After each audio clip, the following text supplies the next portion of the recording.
बहुत बहुत शुक्रिया।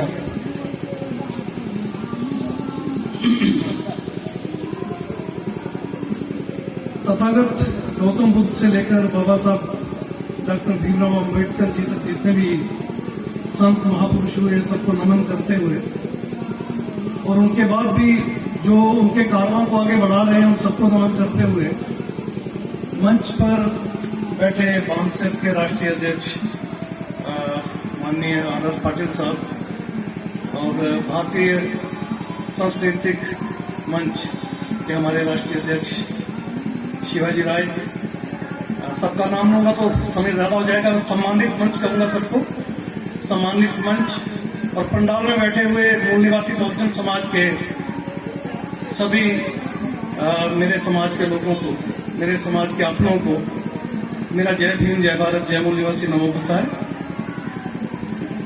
जैसा कि आप सुबह से ये कार्यक्रम सुन रहे हैं और कल भी सुन रहे थे आप, तो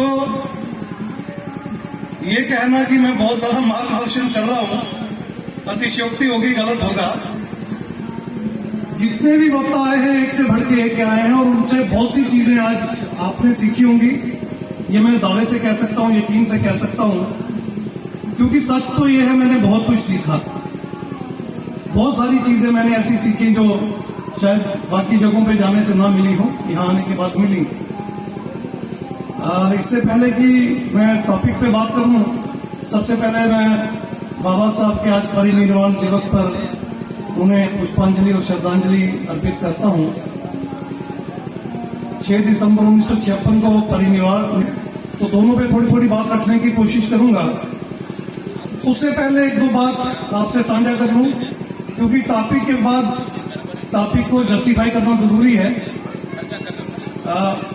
अंधविश्वास के खिलाफ काफी सारी बातें हुई, कल भी हो रही थी। जैसे आपके यहाँ तीज का त्योहार होता है, हमारे एरिया में एक व्रत होता है, करवा चौथ बोलते हैं उसको। शायद आप बिहार में सब लोग नहीं जानते होंगे करवा चौथ के व्रत के बारे में। वो भी एक अंधविश्वास पे ही आधारित है और कहा जाता है कि सुबह से लेके कुछ मत खाएं। औरतें सुबह अर्ली मॉर्निंग 4-5 बजे उठ के खा लेती हैं और रात को चांद के देखने के बाद खाना खाती हैं, यानी लगभग 15, 16, 17 घंटे वो कुछ नहीं खाती, इवन पानी भी नहीं पीती। और ये माना जाता है कि ये व्रत अपने पति की लंबी आयु के लिए रखा जाता है। तो मैं आपको बताता चलूं कि दुनिया में सबसे लंबी आयु के पति जो है वो जापान में है, भारत में नहीं है, और वहां पे कोई करवा चौथ का व्रत नहीं रखता। आप अगर देखें भारत में लड़की की उम्र शादी करते समय लड़के से कम रहती है, कहीं 2 साल, कहीं 4 साल, कहीं 10 साल भी कम रहती है। तो पुरुष की उम्र वैसे ही ज्यादा होती है। उसके बाद कोई गम हो, परेशानी हो तो लड़कियां या औरतें रो लेती हैं, गम हल्का कर लेती हैं, पुरुष अंदर ही अंदर घुटते रहते हैं। और जिस तरह का यहाँ का रहन सहन खान पान है, तो पुरुष औरत से ज्यादातर केसेस में जल्दी ही चले जाते हैं। तो आपके करवा चौथ के व्रत का कोई ज्यादा असर मुझे भारत में देखने को अभी तक नहीं मिला। तो इस तरह से यहाँ भी मैंने देखा तीज का त्योहार है और उसको कुंती के साथ जोड़ा गया है, और कुंती शादी से पहले ही गर्भवती हो गई। तो कहा जाता है सूर्य देव आए। सूर्य देव का जो टेम्परेचर है वो पता है आपको कितना है? सूर्य देव का टेम्परेचर लाखों डिग्री सेंटीग्रेड कोर में है, कम से कम 2 लाख डिग्री सेंटीग्रेड उसका कोर है, सेंटर है, अंदर है। 2 लाख डिग्री और 100 डिग्री पे पानी बॉयल कर जाता है। एक 100 डिग्री टेम्परेचर हो तो पानी उबलने लगता है। तो 2 लाख डिग्री वाले सूर्य देवता आए और कुंती को गर्भवती करके चले गए और धरती बच गई। धरती पिघली नहीं। ऐसा हो सकता है क्या? तो जो भी आप व्रत करते हैं, त्योहार करते हैं, अक्सर मैंने देखा हमारे घरों में बच्चियों से कहा जाता है कि शिव जी के 16 व्रत रखो सोमवार के, तो अच्छा पति मिलेगा। आपके यहाँ कहते हैं क्या? नहीं कहते? कहते हमारे वहाँ कहते हैं भैया, मुझे नहीं पता, बिहार में कहते हैं ऐसा? सुना आपने? यहाँ भी कहते हैं कि 16 सोमवार के व्रत रख, तुझे अच्छा पति मिलेगा। तो मैं कहता हूँ हाँ भाई जरूर, अपनी बच्चियों से कहो जरूर रखे, लेकिन उसको मिलेगा शिवजी जैसा 24 घंटे चिलम पिएगा ना 24। अरे शिवजी जैसा तो मिलेगा। अपनी पत्नी को, उसकी पत्नी जल के मर गई थी, मालूम है आपको? शिवजी की पत्नी जल के मर गई थी, मायके गई थी, कुछ विवाद हुआ था तो वहां कुछ गड़बड़ हुई और जल के मर गई। तो फिर आपकी बच्ची के साथ क्या होगा? यही सब होगा ना। जिसका व्रत रखोगे, जैसा करोगे वैसा ही होगा। ये धर्मांधता, ये अंधविश्वास जितना आप पालोगे उतना ही बढ़ता चला जाएगा। चलिए एक तो एक्सपेरिमेंट और कर लेते हैं, फिर टॉपिक पे आ जाएं, क्योंकि समय की अपनी सीमाएं हैं। मोदी जी और आपके यहाँ मुख्यमंत्री नीतीश जी के मुंह से अक्सर हम सुनते हैं विकास करेंगे। क्या करेंगे? विकास करेंगे। ये विकास की परिभाषा क्या है? कोई जानता है? विकास की परिभाषा है हजारों एकड़ जमीन किसानों की छीन ली जाए, उस पर फैक्ट्री लगाई जाए, इंडस्ट्री लगाई जाए, और मोदी जी के कोई दोस्त अंबानी, अडानी, टाटा, बिरला, भारती, इस तरह का कोई दोस्त वो जमीन खरीद के वहां पे इंडस्ट्री फैक्ट्री लगाए और एक व्यक्ति करोड़ों अरबों रुपया कमाएगा और हजारों लाखों किसानों की जमीन छीन ली जाएगी, उनको बेरोजगार कर दिया जाएगा और क्या कहा जाएगा? क्या किया? विकास किया। यही कहा जाता है ना, विकास हो रहा है, इसी को विकास कहते हैं ना। अब दूसरी परिभाषा देखिए समाज की। आप मुझे सिर्फ एक छोटी सी चीज बताएंगे, गंदगी फैलाने वाले को गंदा कहा जाना चाहिए या सफाई करने वाले को गंदा कहा जाना चाहिए? किसे गंदा कहना चाहिए? जो गंदगी फैलाए उसको गंदा कहना चाहिए, जो सफाई करे उसको, सफाई करने वाले को गंदा नहीं कहना चाहिए। और हमारा समाज सबसे गंदा किसको कहता है? सबसे नीच, सबसे घटिया, सबसे बुरा किसको कहता है? जो सफाई करता है।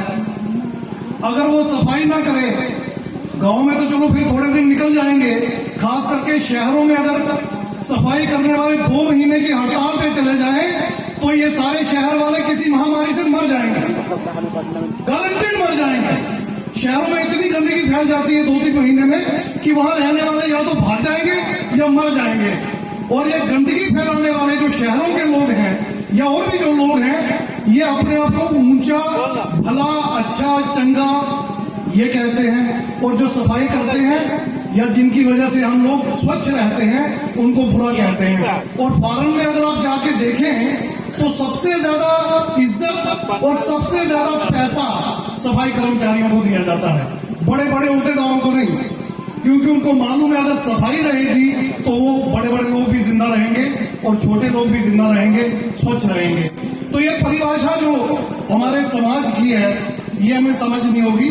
ये कुछ बातें थी जो मैं रखना चाहता था, बातें अब बीच में आते जाएंगी, देख लेते हैं क्या क्या है। आज के 2 टॉपिक जो आज रखे गए हैं, एक तो शिक्षा पे है और उसमें जो खास तवज्जो दी गई है, जोर दिया गया है दोषपूर्ण शिक्षा प्रणाली, और इसका दूसरा है कि दोस्त और दुश्मन की पहचान जो कराए वही शिक्षा है, जैसा कि बाबा साहब ने हमें बताया। और एक इसमें बहुत महत्वपूर्ण जो हिस्सा है, आप पढ़ रहे होंगे अपने इस पर्चे में, इतिहास भविष्य की कुंजी है। एक तो ये टॉपिक है और दूसरा भारतीय मूल निवासी महापुरुषों के सांस्कृतिक आंदोलन को समाज में व्यवहार में लागू कराए बिना दीर्घकालीन आजादी संभव नहीं, इसका एक विश्लेषण। शिक्षा की बात सुबह से मैं सुन रहा था, सबने की। महिलाओं को शिक्षित करने के सिलसिले में कल भी यहां बात हुई, तो सबसे पहली शिक्षित महिला जो भारत में हुई उनका नाम जानते हैं क्या? भारत में सबसे पहले महिला जो शिक्षित हुई, बैकवर्ड का, माता सावित्रीबाई फुले, राष्ट्रमाता सावित्रीबाई फुले, वो पहली शिक्षित महिला भी थी और पहली भारतीय शिक्षिका भी थी। और उन्होंने शिक्षिका का एग्जाम उस जमाने में पास किया था। 1848 में उन्होंने महिलाओं के लिए पहला स्कूल खोला था, जिसमें 6 बच्चियां पढ़ने आई थी। 4 सो कॉल्ड अपर कास्ट में, अपर कास्ट तो नहीं कहूंगा, सो कॉल्ड, और 2 हमारी बच्चियां थी। वहां से स्कूल की शुरुआत उन्होंने की और आज करोड़ों बच्चियां, भारत में करोड़ों बच्चियां पढ़ रही हैं। जो शुरू करती है पढ़ाई और कहां तक जाती है वो बात की बात है, करोड़ों बच्चियां। क्या कोई सोच सकता है एक छोटा सा स्कूल 6 बच्चियों से शुरू किया जाए और आने वाले 150 साल में या 200 साल में करोड़ों बच्चियां पढ़ें? तो माता सावित्रीबाई फुले का एक मूल मंत्र था। क्या किसी ने वो मूल मंत्र पढ़ा, उस पर ध्यान दिया? माता सावित्रीबाई फुले जी का एक मूल मंत्र था। उन्होंने पूछा था कि हमारा सबसे बड़ा दुश्मन कौन है? क्या कोई बताएगा मुझे, हमारा सबसे बड़ा दुश्मन कौन है?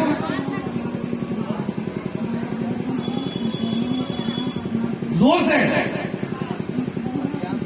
मुझे जरा आवाज नहीं आ रही मगर मैं बता देता हूं। उन्होंने उसका जवाब दिया था अज्ञानता।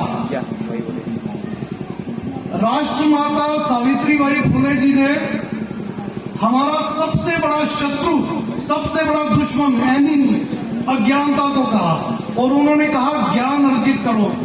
यानी ज्ञान अर्जित कैसे होगा? उसमें शिक्षा का एक बहुत बड़ा रोल है। सारा ज्ञान शिक्षा से नहीं आता है मगर बहुत बड़ा रोल शिक्षा का रहता है। और हमारे राष्ट्रपिता ज्योतिबा फुले जी जो हैं, उन्होंने शिक्षा के बारे में क्या कहा है वो मैं आपको बताना चाहूंगा। 6 पंक्तियां उन्होंने लिखी मराठी में, मैं आपको सुनाता हूं, फिर उसका मीनिंग भी बता देता हूं। विद्या विना मती गेली, मती विना नीति गेली, नीति विना गती गेली, गती विना वित्त गेले, वित्त विना शूद्र खचले, एवढे अनर्थ एकले अविद्या न केले। ये मराठी की लैंग्वेज है, महाराष्ट्र की लैंग्वेज है। मराठी में राष्ट्रपिता ज्योतिबा फुले क्या कहते हैं? विद्या विना मती गेली। जब हमारी एजुकेशन हमसे ब्राह्मणों ने छीन ली, जब मनुस्मृति बनाकर पढ़ने लिखने के अधिकार से हमें वंचित कर दिया गया, तो राष्ट्रपिता ज्योतिबा फुले क्या कहते हैं? विद्या विना मति गेली। तो हमारा क्या चला गया? मति, अकल, सोच, समझ, माइंड चला गया, चला गया। मति बिना नीति गेली। जब हमारी अकल चली गई तो हम प्लानिंग नहीं कर सकते थे, नीति नहीं बना सकते थे। नीति बिना गति गेली। गति क्या होती है? मोमेंटम, विकास, तरक्की के पहिए, वो क्या हुए? वो जाम हो गए, चौक हो गए, रुक गए। गति रुक गई। हमारी तरक्की के रास्ते, आगे बढ़ने के रास्ते, कमाई के रास्ते, हमारा सब कुछ रुक गया, थम गया। गति और गति बिना वित्त गेले। अगली लाइन क्या है? गति बिना वित्त गेले। ये वित्त किसको बोलते हैं? वित्त, फाइनेंस, पैसा, साधन, संसाधन। उससे क्या हुआ? हमारा पैसा चला गया, हमारे पास जो सरमाया था वो चला गया। वित्त बिना शूद्र खचले, मराठी के शब्द हैं। और जब वित्त चला गया तो हम बर्बाद हो गए, निस्तो नाबूद हो गए, पूरी तरह से खत्म हो गए। एवढे अनर्थ, इतना बड़ा अनर्थ एकले अविद्या ने केले। सिर्फ विद्या न होने की वजह से हमारे साथ हुआ। अविद्या ने इतना बड़ा अनर्थ हमारे साथ किया। 6 लाइनों में उन्होंने अपने जीवन का पूरा मंत्र आपको दे दिया।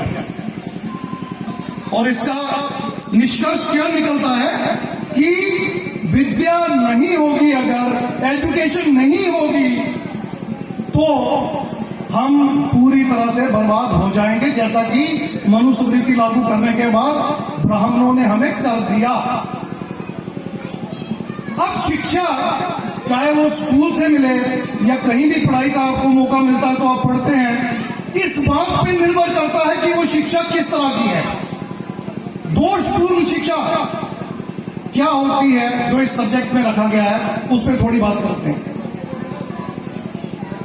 आप देखिए, दुनिया में जितनी भी सिविलाइजेशन हुई हैं, जितनी भी सभ्यताएं दुनिया में हुई हैं, उन सभ्यताओं में लोगों ने अपने समाज की तरक्की के लिए रास्ते खोजे और अपने समाज के उत्थान के लिए कार्यक्रम चलाए। पूरी दुनिया में अमेरिका हो, इंग्लैंड हो, कनाडा हो, ऑस्ट्रेलिया हो, फ्रांस हो, जर्मनी हो, रशिया हो, चाइना हो, जितनी भी सिविलाइजेशन, जितने भी मुल्क बाहर आप देखेंगे, जितनी भी सभ्यताएं वहां पर उभरी, वो सारी सभ्यताएं मानवता के कल्याण और मानवता के उत्थान के लिए 24 घंटे कार्य करती रही। मगर भारत में ब्राह्मणों ने एक ऐसी व्यवस्था को जन्म दिया जो मानव के पतन का कारण बनी। बाबा साहब ने अपनी राइटिंग स्पीचेस में एक बात कही है कि किसी भी देश का भविष्य जो है उसके बुद्धिजीवी वर्ग की सोच और समझ पे निर्भर करता है।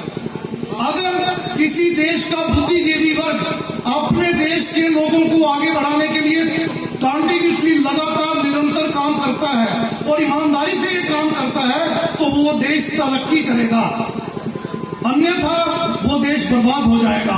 आगे बाबा साहब लिखते हैं, मुझे बड़ा अफसोस है कि मेरे देश का बुद्धिजीवी वर्ग, सो कॉल्ड ब्राह्मण वर्ग जो है, इस देश की बर्बादी के लिए 24 घंटे काम करता है और नतीजे में भारत जो कभी विश्व गुरु हुआ करता था, पूरे विश्व को शिक्षित किया करता था, पूरे विश्व को साइंस, टेक्नोलॉजी और हर चीज सप्लाई किया करता था, विश्व की 30% इनकम जो है भारत को हुआ करती थी, उसको ब्राह्मणों ने बर्बाद करने के लिए कोई कोर कसर नहीं छोड़ी। ब्राह्मण बुद्धिजीवी वर्ग होते हुए इस देश की बर्बादी का हिस्सेदार बना और हम मूल निवासी बहुजनों को उसने इस बर्बादी के कगार पर लाके खड़ा कर दिया। तो जिस तरह की शिक्षा बुद्धिजीवी वर्ग अपने समाज को देता है, उसी तरह का समाज निर्मित होता है। हमारे भारत में पहले तो हम जितने भी मूल निवासी बहुजन हैं, एससी हैं, एसटी हैं, ओबीसी हैं, जहां हमसे धर्मांतरित मुस्लिम, सिख, क्रिश्चियन भी अगर ले लें वो भी हैं, जितना भी हमारा समाज है, पहले तो हम सबको, आपको ये याद रखना होगा, जब मनुस्मृति बनी तब ना क्रिश्चियंस थे, ना मुस्लिम थे, ना सिख थे, तब ये धर्म, ये मजहब नहीं बने थे। तो शूद्राति शूद्र समाज जिसे हम कहते हैं, ये सारा समाज जो था, पहले तो हमें पढ़ने से वंचित कर दिया गया। मनुस्मृति में विधान बना दिया गया कि हम शिक्षा ग्रहण करेंगे तो हमारे कान में शीशा पिघला के डाल देंगे, अगर हम इसका उच्चारण करेंगे तो हमारी जीवा काट दी जाएगी, और हमें शिक्षा से दूर कर दिया गया। पहले तो दूर कर दिया गया।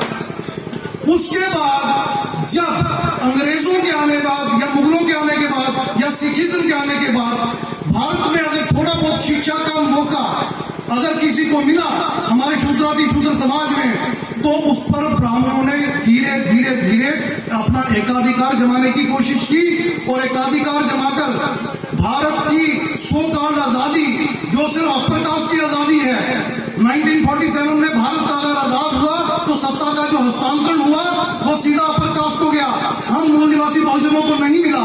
तो उसके बाद जब ब्राह्मणों का यहाँ पर कब्जा हो गया तो ब्राह्मणों ने वो सिलेबस बनाना शुरू कर दिया जिस सिलेबस से हमारी तरक्की ना हो, हमारी बर्बादी हो। नतीजा ये निकला, उनकी दोषपूर्ण नीतियों से, उनके दोषपूर्ण सिलेबस से जो भारत तरक्की याफ्ता मुल्क बनना चाहिए था, डेवलपिंग कंट्री बनना चाहिए था, वो तरक्की के रास्ते पे चल पड़ा, बर्बादी के कगार की तरफ बढ़ने लगा। तो दोषपूर्ण शिक्षा जो प्रणाली है, जो सिस्टम है, उसने हमें बर्बाद कर दिया।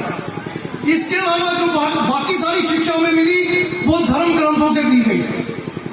जितने भी धर्म ग्रंथ ब्राह्मणों ने लिखे उनके मुताबिक हमें बताया जाता रहा, आप ये करेंगे तो ये हो जाएगा, वो करेंगे तो वो हो जाएगा, और हमने उनको स्वीकार किया। तो हमारा ज्ञान जो था वो ब्राह्मणी धर्म के आडंबरों पर आधारित था।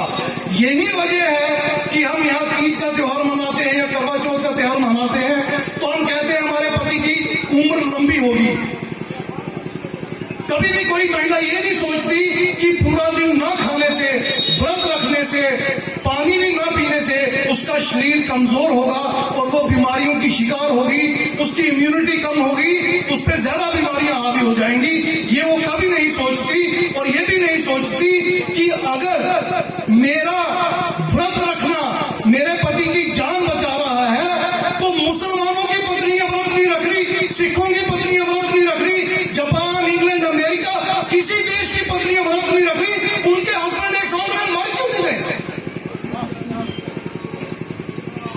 उनके हस्बैंड हर साल, देखिए हर साल आपको अपने हस्बैंड को लीज बढ़ानी है।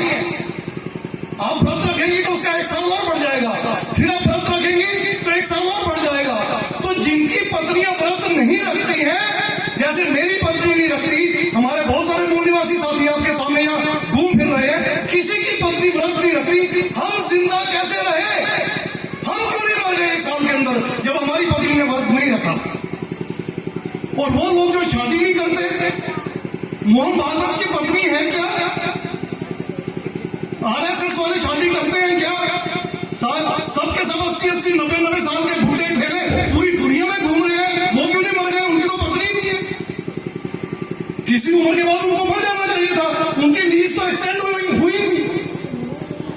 ये करवा चौथ का व्रत तो ऐसे है जैसे गाड़ियों को हर साल रिन्यूअल चाहिए, फिर वो सड़क पे चल पाएंगी, नहीं तो घर पे घड़ी करनी पड़ेगी। तो क्यों नहीं मर जाते वो लोग जिनकी पत्नियां व्रत नहीं रखती? मुस्लिम समाज तो एक ही साल में खत्म हो जाएगा, उनकी पत्नियां तो व्रत रखती ही नहीं, खास करके करवा चौथ का तो कभी रखती नहीं। हालांकि वो भी रोजे वोजे रखते हैं, वो भी यही फंडा है, यही कंसेप्ट है, धार्मिक अंधविश्वास है। तो ये सोचना पड़ेगा। अगर आप इस बात को सोचोगे तो आप मुझे बताओ, क्या आप अपनी बेटी से कभी कहोगे बेटी 16 व्रत रख, सोमवार के शिव जी का आशीर्वाद मिलेगा तो अच्छा पति मिलेगा? आप अपनी बेटी को कहोगे बेटा कभी व्रत मत रखना, टाइम पे खाना, सेहत का ख्याल रखना, अच्छी तरह से खूब पढ़ाई करना, बहुत ज्यादा पढ़ना, जितना ज्यादा पढ़ेगी, जितना अच्छा पढ़ेगी, जितना आगे बढ़ेगी, जितनी अच्छी पोस्ट पे जाएगी, उतना ही बढ़िया पति मिलेगा, नहीं तो नखट्टू मिलेगा। सच तो यही है ना? जितनी डिग्रियां होंगी, जितनी क्वालिफिकेशन होगी, जितनी अक्ल होगी, जितनी अच्छी समाज में आपकी पोजीशन होगी, उतना ही बढ़िया हस्बैंड मिलेगा, अपने कंपैरिजन में अच्छा हस्बैंड मिलेगा। आप व्रत रख के खुद को कमजोर कर लोगे, सेहत बिगाड़ लोगे, पढ़ लिख पाओगे नहीं, कहीं पहुंच नहीं पाओगे, तो फिर शिव जी जैसा ही मिलेगा। अरे भाई मुझे कोई फर्क नहीं पड़ता, गणेश की आप बड़ी पूजा करते रहिए। सोचिए आपके घर में बच्चा हो, बेटा, और हो गणेश जैसा, क्या करेंगे? बताइए क्या करेंगे?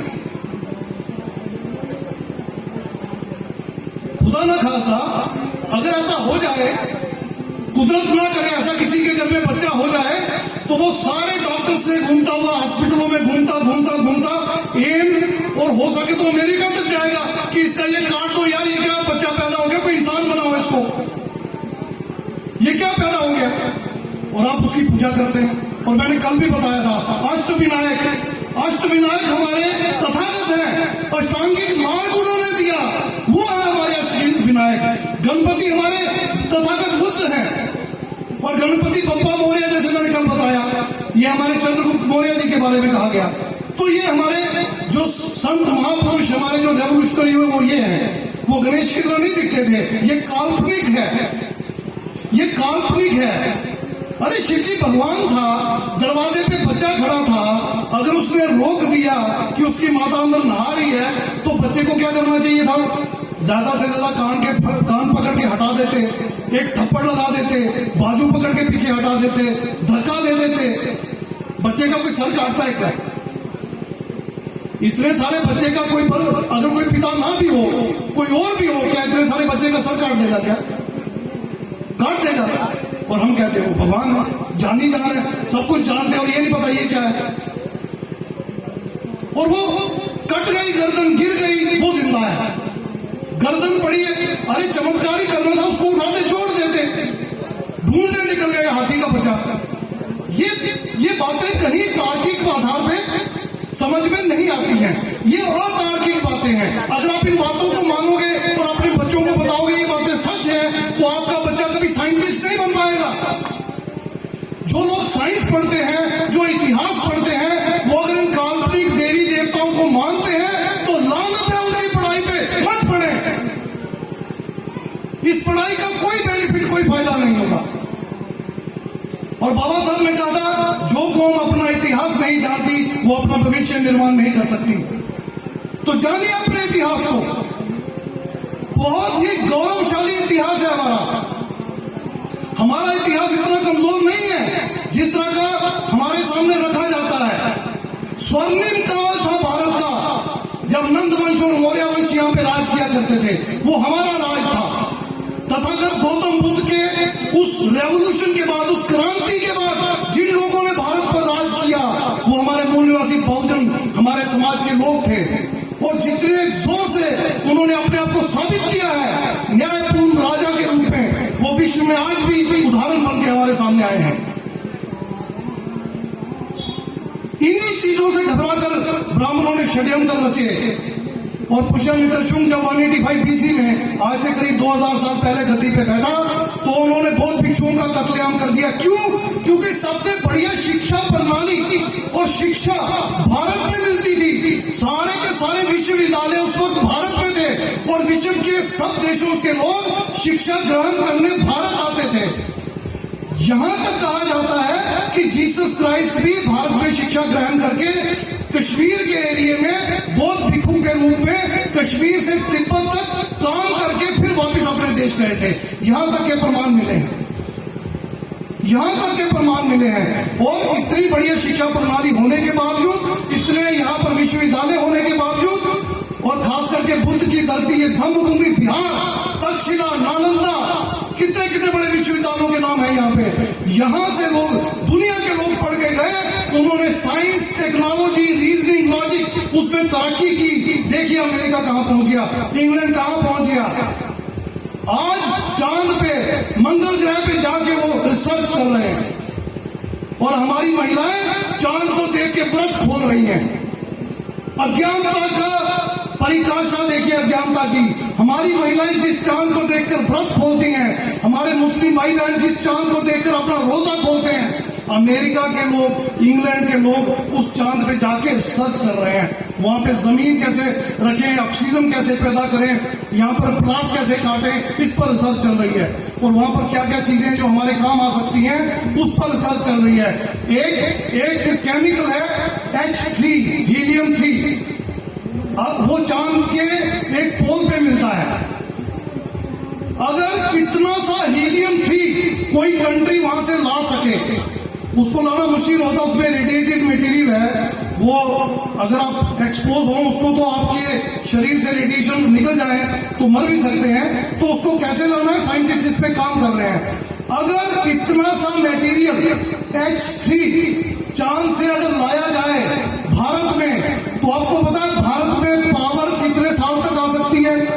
200 साल तक। सिर्फ इतना सा H3 मटेरियल अगर भारत में लाया जा सके, तो 200 साल आपकी जितनी भी बिजली, जितनी भी पावर आपको भारत में चाहिए, जितनी भी चाहिए, 200 साल तक आपको वो पूरा करेगी। और उसकी सबसे बड़ी खासियत, इसका कुछ बचता नहीं। H3 का रेजिड्यू कुछ नहीं बचता। अमेरिका ऐसे यान तैयार कर रहा है कि वहां से वो ला सके। इंग्लैंड इस पे काम कर रहा है, ऑस्ट्रेलिया इस पे काम कर रहा है, फ्रांस इस पे काम कर रहा है, और हमारी औरतें चांद को देख रही हैं। हम चांद को देख रहे हैं। क्यों? क्योंकि हमारी शिक्षा प्रणाली दोषपूर्ण है। हम तार्किक हो नहीं पाए, हम साइंटिफिक रीजनिंग, लॉजिक डेवलप नहीं कर पाए, तर्क शक्ति हमें आ नहीं पाई, तर्कशीलता हमने लाई नहीं, और उसका नतीजा ये निकला कि चांद पर जाने की नहीं सोचते, वहां से H3 लाने की नहीं सोचते, वहां पर हम कोई रिसर्च नहीं करना चाहते। हम चांद को देखकर पति की लंबी उम्र मांगते हैं। किससे? उस चांद से। अरे चांद कोई उम्र देगा उस परमात्मा से जो काल्पनिक है ही नहीं। तो शिक्षा जो स्कूलों में पढ़ाई जा रही है, और शिक्षा जो हमें समाज से मिलती है, और वो शिक्षा जो इस धर्म से हमें मिलती है, जिसे आप हिंदू धर्म कहते हैं, वैसे ये हिंदू धर्म नहीं है, इस पे कल भी चर्चा हुई थी, ब्राह्मण धर्म कहते हैं। तो ब्राह्मण धर्म जो शिक्षा देता है, वो हमारी बर्बादी का सबसे बड़ा कारण बनता है। तो इतिहास को जानेंगे तब जाके हम अपने महापुरुषों को जानेंगे, तब हमें पता चलेगा कि भारत में सिर्फ दो ही विचारधाराएं हैं, एक मनुवादी या ब्राह्मणवादी और दूसरी अम्बेडकरवादी। और अम्बेडकरवादी विचारधारा हमें दुनिया में सबसे आगे ले जाएगी, और ब्राह्मणवादी विचारधारा हमें फिर से 1947 के पिछले भारत में ले जाएगी, जहां हमारे कुछ भाइयों के गले में हांडी, पीछे झाड़ू।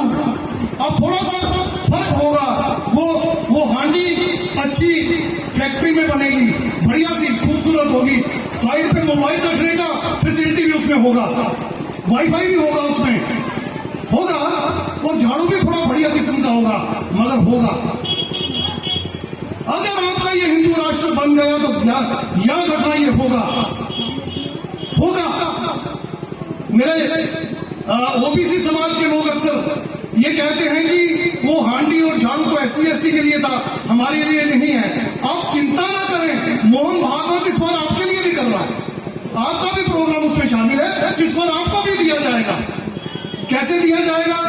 इतिहास पढ़िए तो आपको पता चलेगा। जब हमारी शादी होती थी बुजुर्गों की, तो हमारी बीवी, हमारी वाइफ, हमारी पत्नी हमारे घर में नहीं आती थी। पढ़िए इतिहास को। वो पहले ब्राह्मण के घर में शुद्धिकरण के लिए जाती थी, और जब तक वो ब्राह्मण से रखना चाहता था रखता था, शुद्धिकरण के बाद जब उसका मन भर जाता था तब वो आपके घर में वापस भेजता था। ओबीसी वालों को याद रखना चाहिए, 1835 में ब्रिटिश गवर्नमेंट ने कानून बनाकर इस पर पाबंदी लगाई, और 1860 में इंडियन पीनल कोड, भारतीय दंड संहिता इसमें सेक्शन 376 में उन्होंने इस पर बहुत कड़ी सजा का प्रावधान रखा, तब जाके ये प्रथा बंद हुई। अगर किसी को मेरी बात पे विश्वास ना हो तो वो इतिहास देख सकता है, ये डॉक्यूमेंट्स अवेलेबल हैं। अगर वो प्रैक्टिकली देखना चाहता है तो आज ही केरला में चले जाए। आज भी केरला में ओबीसी के घर में जब शादी होती है तो वो अपनी बीवी को लेकर किसी नमूद्री पाल ब्राह्मण के घर का चक्कर लगा के वापिस आता है।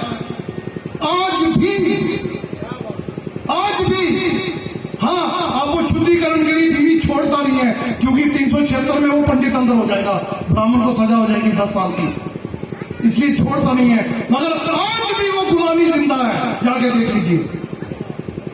एक और कानून है हिंदू राष्ट्र का। आपकी बच्ची अगर खूबसूरत हो, बहुत प्यारी हो, बहुत अच्छी हो, तो उसको आपको मंदिर में भगवान से शादी करानी पड़ती है, जिसको देवदासी प्रथा कहा जाता है। सुना इस बारे में? सुना? SC/ST OBC की खूबसूरत बच्चियों को मंदिर पंडित मंदिर के मंदिरों में चढ़वा लेते थे। उसकी भगवान कौन है? वहां पत्थर की मूर्ति, उससे शादी करवा लेते थे, और वही पंडित उसका बलात्कार करते थे। कुछ बच्चियां तो वहीं रौंद के मार दी जाती थी। जो बचती थी उनके बच्चे जब पैदा हो जाते थे, उन हरामी पंडितों के बच्चे, उसी को हरिजन कहा जाता था।